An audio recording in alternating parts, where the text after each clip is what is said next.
ये कहानी एक ब्रह्म राक्षस की है जिसे आप लोग जानते ही होंगे। उस राक्षस का नाम है ब्रह्म राक्षस। इस पर कई कहानियाँ बनाई जाती हैं और राक्षस के अनेक नाम होते हैं, जैसे कि पिशाच, राक्षस, डायन, चुड़ैल आदि बहुत से नाम होते हैं। तो दोस्तों चलो मैं अपनी कहानी पर आता हूँ। हमारे गांव में एक ब्राह्मण रहते थे जिनका नाम दुर्जन सिंह है। दुर्जन सिंह को लोग दुर्जन सिंह कहकर बुलाते हैं। उनके घर से कुछ दूरी पर एक खेत था।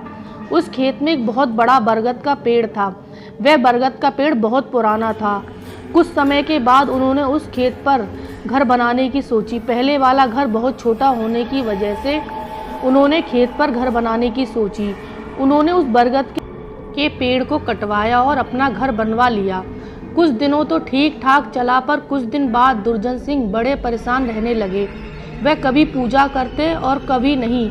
तो उनकी बीवी ने उनके बदले स्वभाव को देखकर पूछा कि तुम आजकल पूजा नहीं करते हो और आजकल बदले बदले से रहते हो, कभी बच्चों को डांटते रहते हो, तुम्हें हुआ क्या है? दुर्जन जी के चेहरे पर मुस्कान आई और वह कहने लगे, मेरे घर को तोड़कर अपना घर तो बना लिया और इसे क्या पूजा करने के लिए कह रही हो? मैं ही तो भगवान हूँ, इसे पूजा करने की कोई ज़रूरत नहीं है।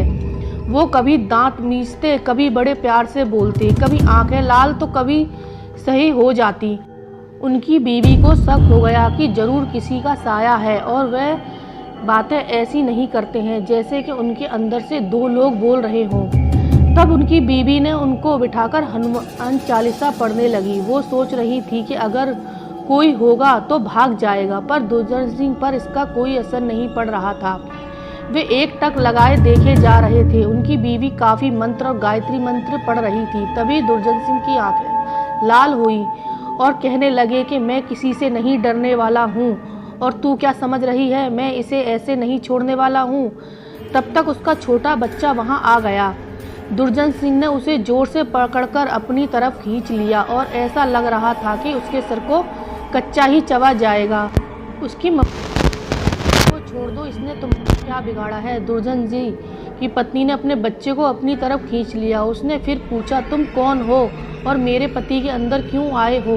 आप हमसे क्या चाहते हो? आप हो कौन? तब उसने कहा कि अगर अपना भला चाहती हो तो बरगद के पेड़ को लगाओ, जितना भी हो सके पेड़ लगाओ, फिर मैं बताऊंगा कि मैं कौन हूँ और फिर मैं चला जाऊंगा। तब दुर्जन सिंह की बीवी ने 101 पेड़ लगाए। एक दिन उसकी पत्नी ने देखा, बोला, मैं तुम्हारे पति को आज छोड़ के जा रहा हूँ।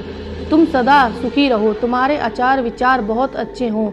मैं ब्रह्म राक्षस हूँ, वैसे मैं किसी को नहीं छोड़ता और ना ही किसी से डरता हूँ।